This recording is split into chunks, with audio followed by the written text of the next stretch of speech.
Bienvenue dans Les Filles d'Olympe, podcast intime et politique.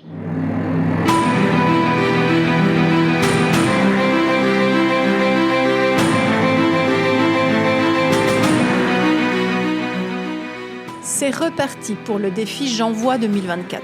Chaque jour de janvier, un épisode et une contrainte narrative pour stimuler notre imagination, se lancer un pari et aiguiser votre acuité et peut-être votre fidélité. J'y participe pour la seconde fois avec une quarantaine de collègues de l'Académie du podcast. Je vous bricolerai des histoires et des rencontres, tout spécialement pour les filles d'Olympe que vous êtes, tout en vous lançant, bien sûr, quelques défis. C'est parti, voici l'épisode 6 où la contrainte narrative est de vous raconter comment j'ai fait la différence dans la vie d'une autre personne. C'est un peu présomptueux tout ça, enfin surtout pour moi qui vois difficilement ce genre de choses. Mais en y réfléchissant un peu, j'ai repensé à Alicia. Et c'est l'histoire que je vais vous raconter. Mais avant, je vais vous renvoyer la question. Vous, dans la vie de qui avez-vous fait la différence ? Qui peut dire que de vous avoir croisé sur le chemin a changé quelque chose d'important ? Et qui l'a fait pour vous ?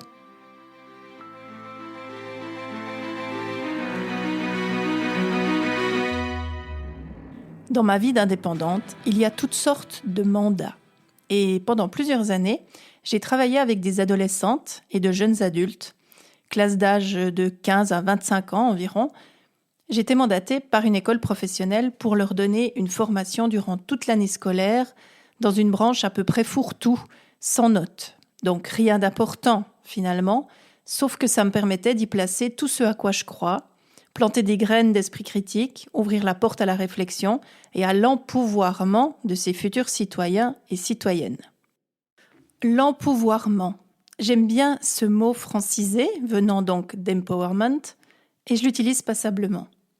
Si on essaye de le traduire ou de lui donner du sens, ça pourrait dire quelque chose comme autonomisation, développement de sa propre capacité de penser et d'analyser des situations, et surtout, ça devrait permettre d'ouvrir les possibles et d'offrir une montée en puissance des individus, tout à coup conscients et conscientes de leurs capacités, de leur pouvoir et de leur liberté d'agir et de penser.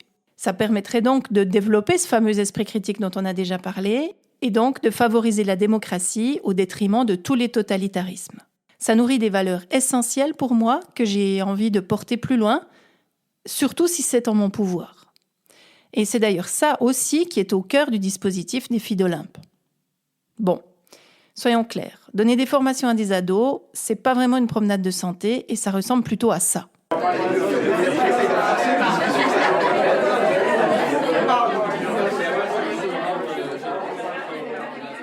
Autant dire qu'on est loin d'une assemblée archi-motivée et surtout archi-concentrée. Mais je les aimais bien, ces adolescents et adolescentes, quand j'arrivais à capter leur attention, évidemment. Et ça, c'était un pari qui n'était jamais vraiment gagné. L'année où Alicia était dans ma classe, j'ai terminé l'année scolaire en montant une sorte de jeu rallye. L'idée était de faire tirer des cartes de challenge à relever, histoire de planter une dernière graine, après toutes celles que j'avais tenté de planter durant l'année, une dernière graine de jeu, une dernière graine d'autonomie, peut-être, avec une confiance relative sur le nombre de graines qui finiraient par pousser.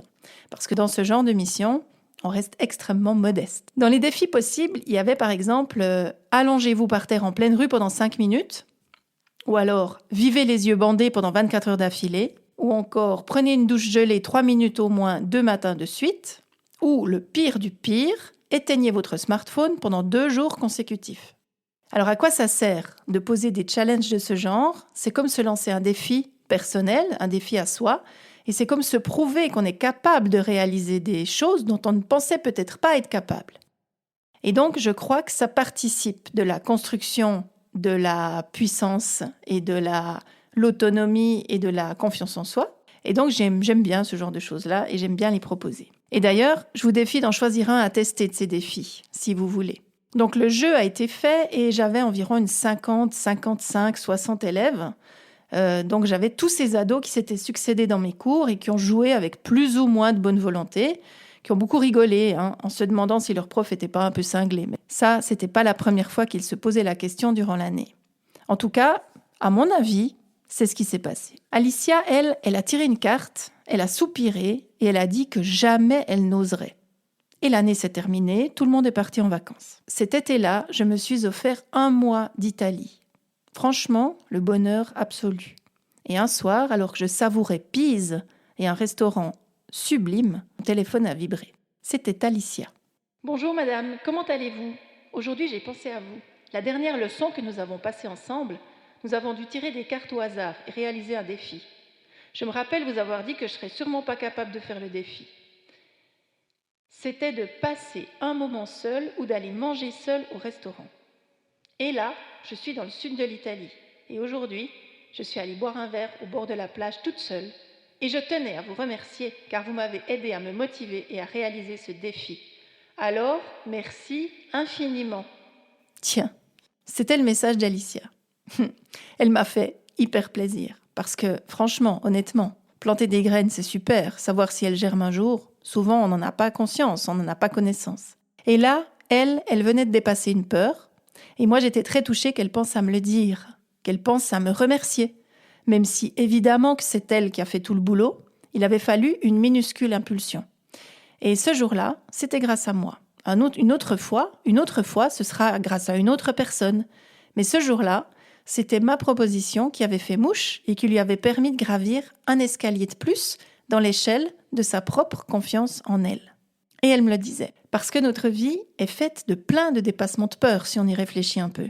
On est tout le temps en train de dépasser des peurs. Parfois elles sont toutes petites, puis parfois elles sont plus grandes.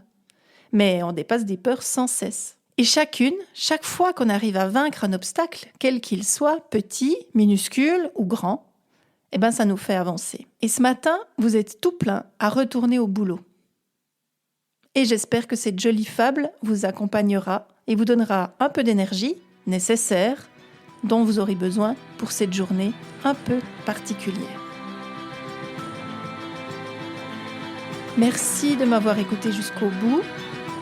Et si vous avez aimé cet épisode, glissez-lui quelques étoiles, histoire que, vous savez.